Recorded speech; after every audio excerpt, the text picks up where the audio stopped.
जय जिनेन्द्र। पाठशाला के आज के प्रोग्राम में आज हम आपको एक नवीन कार्यक्रम दिखाने जा रहे हैं। वास्तविकता क्या है, हम लोग पंचमेरु की पूजा करते हैं, नंदीश्वर दीप की पूजा करते हैं, लेकिन हम ये नहीं जानते मेरु कहाँ कहाँ पर हैं, मेरु का आकार कैसा है, एक मेरु में कितने जिनालय हैं, नंदीश्वर दीप के जिनालय कहाँ कहाँ पर हैं, हम ये नहीं जानते। हम पंचमेरु और नंदीश्वर दीप की पूजा तो करते हैं, लेकिन उनकी जो जयमाला है उसका अर्थ नहीं जानते।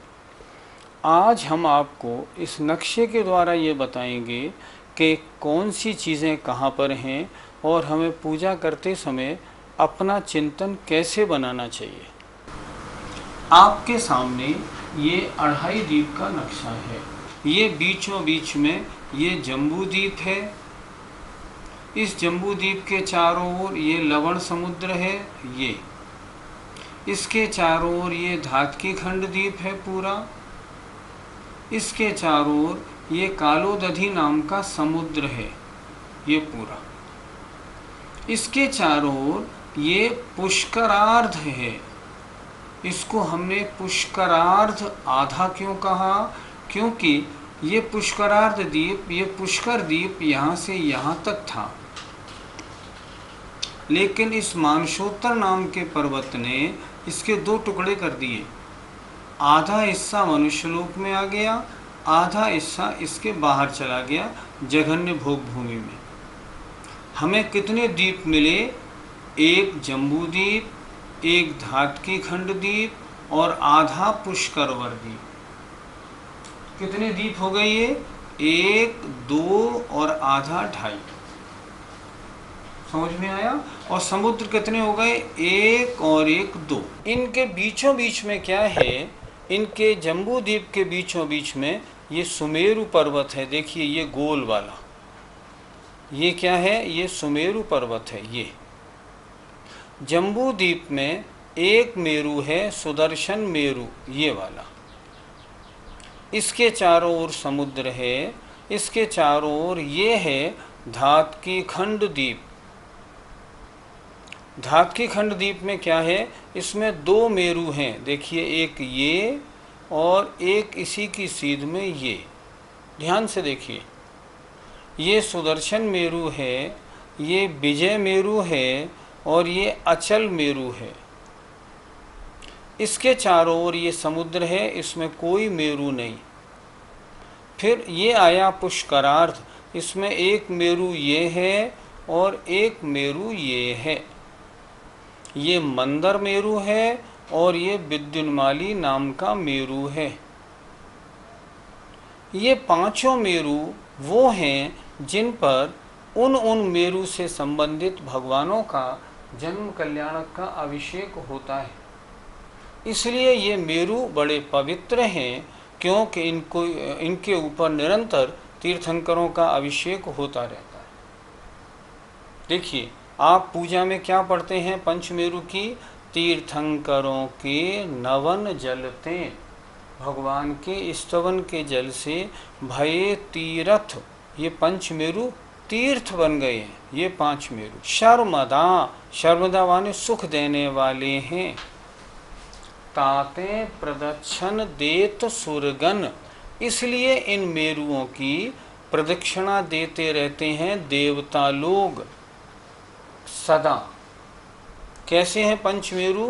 2 जलधि, 2 समुद्र। कौन कौन से? लवण समुद्र और एक कालोदधि। 2 जलधि, 2.5 द्वीप में, 2.5 द्वीप, एक जम्बू द्वीप, एक धातकी खंड द्वीप और आधा पुष्कर। 2 जलधि, 2 समुद्र और 2.5 द्वीप में सब गणत मूल विराजहि। गणत मूल माने नींव सहित। पंचमेरु कैसे हैं? पंचमेरु 2 जलधि, 2 समुद्र में और 2.5 द्वीप में सब पंचमेरु हैं। सब गणत मूल जड़ सहित विराजमान हैं। प्रत्येक मेरु में 16 जिनालय हैं। पंचमेरु के कुल जिनालय हुए 80। हम क्या बोल रहे हैं? 2 जलधि 2.5 द्वीप में, सब गणत मूल विराजही, पूजो 80 जिन धाम प्रतिमा। मैं 80 जिनालयों में विराजमान जो प्रतिमाएं हैं उनकी पूजा करता हूँ। होए सुख दुख भाजही, इससे सुख होता है और दुख भागता है। प्रथम सुदर्शन स्वामी, विजय अचल मंदर कहा, विद्युन्माली नाम, पंचमेरु जग में प्रगट। क्या अर्थ हुआ? देखिए ध्यान से। प्रथम सुदर्शन स्वामी, पहला तो सुदर्शन नाम का मेरु है। फिर ये विजय अचल, 2 मेरु धात की खंड के हैं। मंदर कहाँ? और विद्युन्माली नाम, पंचमेरु जग में प्रगट। ये पंचमेरु इस जग में माने इस मध्य लोक में स्पष्ट दिखाई देते हैं। हम जब अर्घ्य चढ़ाते हैं ना पंचमेरु का, तो बीच में सुदर्शन मेरु का चढ़ाएं।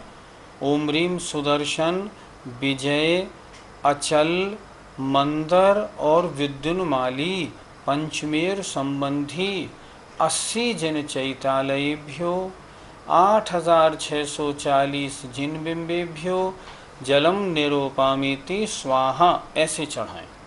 तो पंचमेरु आपने देख लिए। सुदर्शन मेरु जम्बूद्वीप में है, विजय और अचल धात की खंड में है, मंदर और विद्युन्माली मेरु जो हैं ये दोनों के दोनों पुष्करार्ध में हैं। कुल 2.5 द्वीप की रचना आपके सामने ये दृष्टिगोचर हो रही है। पंचमेरु पूजा की अब हम जयमाला देखते हैं। क्या लिखा? प्रथम सुदर्शन स्वामी, विजय अचल मंदर कहा, विद्युन्माली नाम, पंचमेरु जग में प्रगट। ये 5 मेरु कहाँ हैं ये आपने देख लिया। अब आइए एक एक मेरु का वर्णन करते हैं। प्रथम सुदर्शन मेरु विराजे, ये सुदर्शन नाम का मेरु है। ये पूरा देखो, इसमें भद्रशाल वन भूपर छाजे। इस मेरु में ये इस मेरु की जड़ है नीचे, देखिए जरा ध्यान से। ये मेरु की जड़ है, इतना ये 1000 योजन जमीन के अंदर है। अब ये जमीन है, इस जमीन पर भद्रसाल वन भूपर छाजे, ये भद्रसाल नाम का वन जमीन पर है। इसमें क्या है? चैत्यालय चारों सुखकारी, इसकी 4 दिशाओं में एक एक जिनालय है। देखिए ध्यान से, ये जमीन के अंदर है सुदर्शन मेरु 1000 योजन, यहाँ से यहाँ तक है 99,000 और 40 योजन की चूलिका। कुल इसकी ऊंचाई 99,000 40 योजन ऊपर और 1000 योजन नीचे है। तो प्रथम सुदर्शन मेरु विराजे, भद्रसाल वन भूपर छाजे, ये भू माने जमीन पर। चैत्यालय चारों सुखकारी, इसकी हर दिशा में एक एक चैत्यालय है। मन वचतन वंदना हमारी, हम मन वचन काय से इन चारों चैत्यालयों की वंदना करते हैं। 4 चैत्यालय हुए भद्रशाल वन के। अब आइए ऊपर बढ़ते हैं। ऊपर पंच शतक पर सो है, ये हम ऊपर चढ़े यहाँ से यहाँ तक 500 योजन, ये 500 योजन, इससे हम ऊपर चढ़ गए। ऊपर पंच शतक पर सोहे, नंदन वन देखत मन मोहे। यहाँ ये क्या आया? ये नंदन वन आ गया। ये भद्रशाल वन था, ये नंदन वन। नंदन वन देखत मन मोहे। इसमें चैत्यालय कितने? 4, चारों दिशाओं में एक एक। 3 दिशाओं के आपको दिख रहे हैं, पीछे की दिशा का हमें नहीं दिख रहा। चैत्यालय चारों सुखकारी, मन वच तन वंदना हमारी। 4 चैत्यालय भद्रशाल वन के हुए, 4 चैत्यालय नंदन वन के हुए।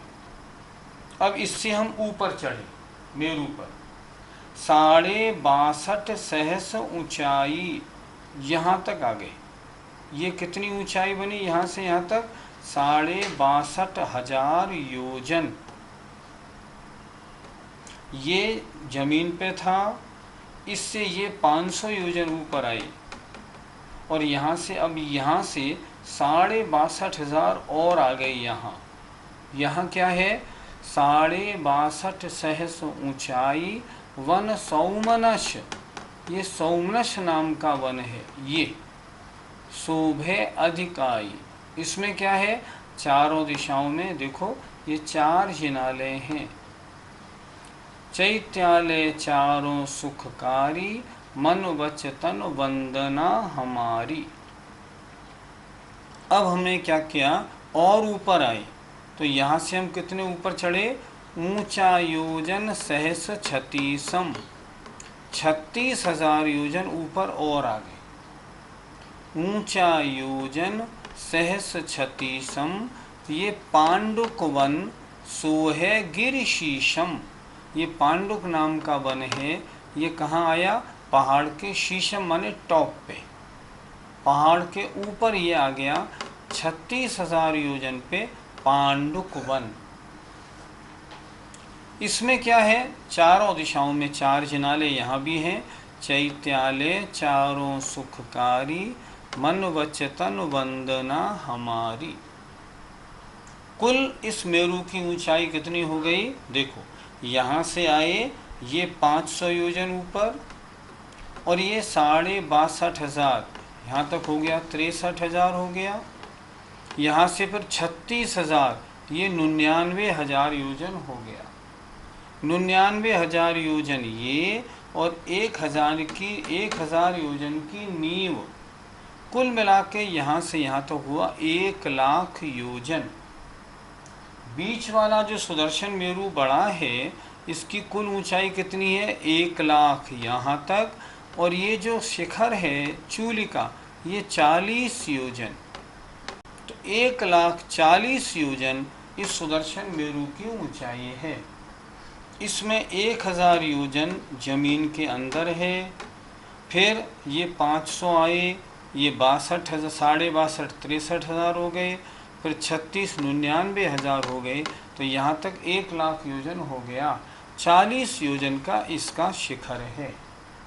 इसमें चैत्यालय कितने हो गए सुदर्शन मेरू में? देखिए 4 भद्रशाल वन, 4 नंदन वन, 4 सोमनस वन और 4 पांडुक वन, कुल मिला के 16 जिनालय हुए। कुल मेरू कितने? 5 मेरू के जिनालय कितने हो गए? 16 गुणित 5 बराबर 80। अन्य मेरू कैसे हैं? अन्य मेरू में रचना तो ऐसी है, पर उन मेरू की ऊंचाई कम है। ये मेरू ऊंचा है 1,40,000 योजन, वो मेरू है 85,040 योजन। तो मेरू छोटे होने से उनमें वनों की ऊंचाई में थोड़ा अंतर पड़ गया है। आइए यहाँ तक समझ में आया आपके? फिर एक बार बताऊं। भद्रशाल वन में 4 जिनाले, नंदन वन में 4 जिनाले, सोमनस वन में 4 जिनाले, पांडुक वन के 4 जिनाले।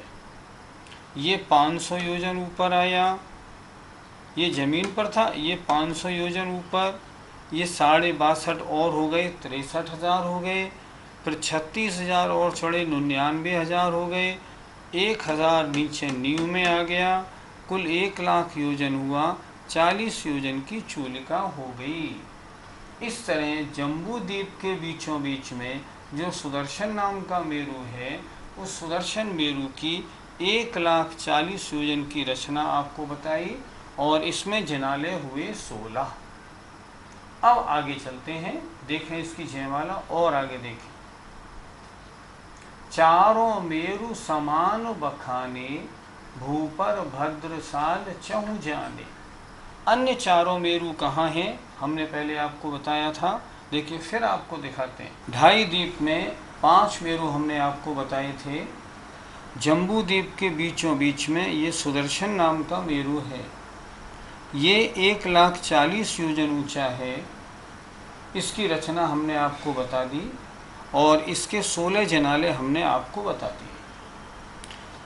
अब ये 4 जनाले और जो है ना, ये 4 जो और मेरु हैं, इन और 4 मेरुओं के बारे में अब हम आपको बताएंगे। प्रश्न है, इनका अलग वर्णन किया, इनका अलग वर्णन क्यों कर रहे हो? इसका मतलब ये है, ये चारों मेरु जो हैं इनकी ऊंचाई एक सी है, 85,000 और 40 योजन की चूलिका। ये मेरु है सबसे बड़ा, इसकी ऊंचाई है 1,40,000 योजन, इसलिए इसका वर्णन हमने अलग कर दिया और शेष 4 का वर्णन अब हम एक साथ करेंगे। विषय समझ में आ रहा है ना? ये ऊंचा था 1,40,000 योजन, इसलिए इसका वर्णन हमने पहले आपको दिखा दिया। अब ये चारों मेरु जो है ना, ये बराबर ऊंचाई वाले हैं, इनकी ऊंचाई है 85,040 योजन। अब हम इन चारों का एक साथ वर्णन करेंगे। इसमें हमने आपको 16 चैत्यालय बता दिए, 4 भद्रशाल वन, 4 नंदन वन, 4 सौमनस वन और 4 पांडुक वन।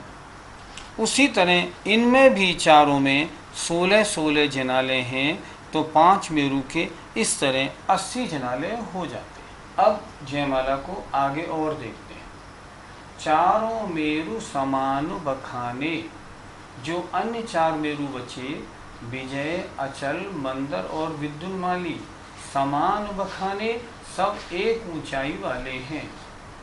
भू पर भद्रशाल चहु जाने, चहु माने चारों मेरुओं में जमीन पर भद्रशाल नाम का वन है। रचना सबकी ऐसी है पर ऊंचाई में अंतर है, वो जयमाला में उन्होंने स्पष्ट दिखाया। भू पर भद्रशाल चहु जानी, चैत्यालय 16 सुखकारी, मन वचतन वंदना हमारी। वहाँ हम चैत्यालय चारों बोल रहे थे, क्योंकि एक मेरु की चारों दिशाओं के 4-4 चैत्यालय की बात थी। अब हम 4 मेरुओं को एक साथ लेके चल रहे हैं, तो चारों मेरुओं में सब में 4-4 होने से एक साथ 16-16 की हम वंदना करेंगे। इस तरह अगर आप पूजा करेंगे पंचमेरु की, बड़ा आनंद होगा।